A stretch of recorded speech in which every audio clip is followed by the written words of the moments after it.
To increase the speed and accuracy in testing a chassis' air brakes, ABS and lighting systems, MTW has invested in Lite-Check automated testing equipment. The model demonstrated in this video is the Lite-Check Inspector 910B. The Lite-Check system features functions that help our mechanics to test the brake circuit, test the auxiliary circuit, and read the ECU for ABS faults. The Lite-Check Inspector will operate all chassis circuits from the unit's control panel or a remote control, and the software will identify the status of the circuit and identify which circuit a problem is on. The inspector will also control the emergency air and service air supplies, actuate the air brakes, and perform air leak tests on the service and emergency air systems. The inspector also includes software to communicate with ABS controllers to help identify issues and recommend repair procedures. The Lite-Check Inspector is connected to a chassis or trailer in the same way that a tractor is connected, with connections for the service and emergency air lines and the 7-way electrical system. Before connecting the system, remember to always inspect both clad hands and the 7-way plug on the chassis to make sure they are secure and that they appear to be in proper operational condition. First, connect the air hoses and 7-way electrical cable to the Lite-Check Inspector. Then connect the other end of the air hoses and the 7-way cable to the glad hands and 7-way plug on the chassis. Be sure that the service and emergency air lines are connected to their respective inputs and not cross-connected, as this can cause damage to the brake components. Normally the service side will be marked in blue and the emergency side in red. Once these connections are made, power up the Lite-Check system by turning on the power switch at the rear of the unit. Next, press the emergency air button either on the unit or the remote control. This applies air to the emergency air system and releases the spring brakes.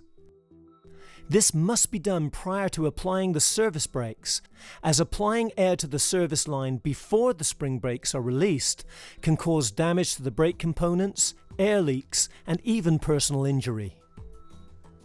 Based on the MTW truck's compressor feed, the emergency air dial should read between 80 and 110 psi. Insufficient pressure will cause inaccurate results, and too high a pressure can stress braking components and possibly cause leaks. Activating the emergency air charges the air tank or tanks and the emergency air lines, so a mechanic can and should listen for any audible leaks while walking around the chassis. To begin testing the electrical system, first press the marker button on the inspector unit or remote control. This turns on all the marker, clearance and identification lights on the chassis, as well as the lamps illuminating the license plate.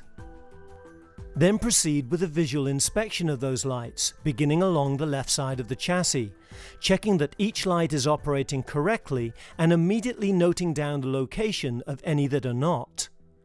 Any missing, broken or non-functioning lights will be replaced or repaired during the maintenance phase of the inspection.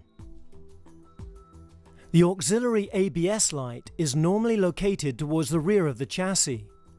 On reaching it, press the auxiliary button on the remote to verify correct operation of the auxiliary circuit and primary power to the ABS ECU. The chassis ABS warning light should flash on momentarily and then turn off. If the light does not come on, the bulb may be missing, faulty, or there could be an issue with the wiring between the lamp and the ABS ECU unit. If the lamp stays on, the lamp may be miswired, or there may be an issue with the ABS system itself. In most cases, you will find that the ABS bulb is missing or damaged, so if the ABS lamp does not come on, the first course of action is to simply replace the bulb during the maintenance phase of the inspection. If any issues still remain after the bulb is replaced, the ABS will require additional diagnostics at the Lite-Check machine, which is described later. After checking the ABS light, press the marker button on the remote again and continue inspecting the rest of the lights on the chassis. On reaching the rear of the chassis, check that the clearance lamps, identification lights and license plate lamps are operational. Then check the stop lights and turn signals. To test the stop lights, press the brake button on the remote. This will supply air to the service side of the brake system, apply the brakes, and the left and right stop lights should come on while the rest of the chassis lights go off. To test the turn signals, first press the left arrow on the remote control to test the left turn signal. Again, all other lights should turn off and the left turn signal should be the only light that is lit. Then press the right arrow to test the right turn signal in the same way. Please note that when the service air is turned on, attention should be paid for any audible leaks in the service side of the air brake system and the location of any leaks noted on the inspection form. Once all of the rear lights have been checked, re-engage the marker lights again and follow through the remainder of the inspection on the right-hand side of the chassis, checking the right rear marker light, the right center marker light and the right front marker light, making sure each light is working and in proper condition. By the time you return to the truck, the air system should be fully charged. If there were any audible leaks or pressure issues in the air system, the Lite-Check inspector can then be used to diagnose the air brake system and quantify air pressure leaks. To do this, engage both the emergency and service air supplies and press the air leak test button.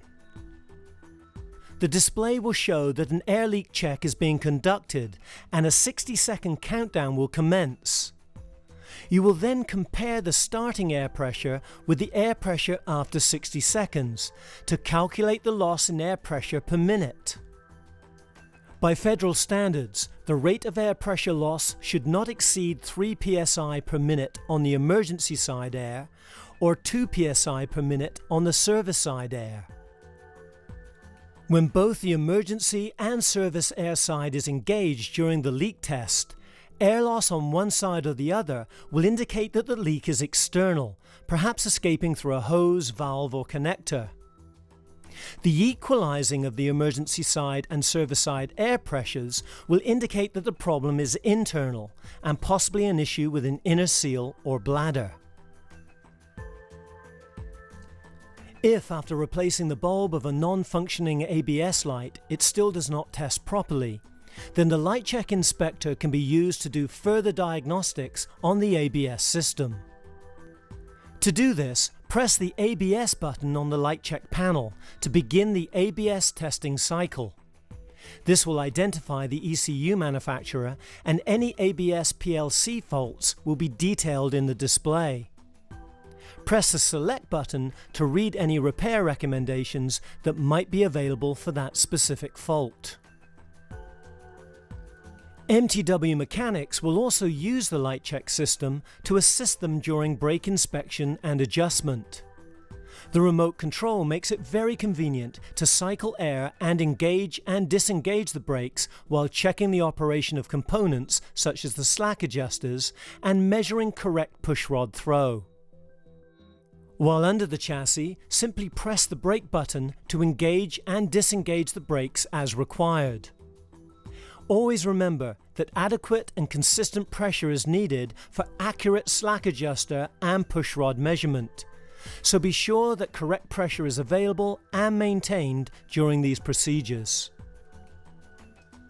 The Lite-Check Inspector system is a valuable and capable tool in assisting with the speed and accuracy of chassis inspections.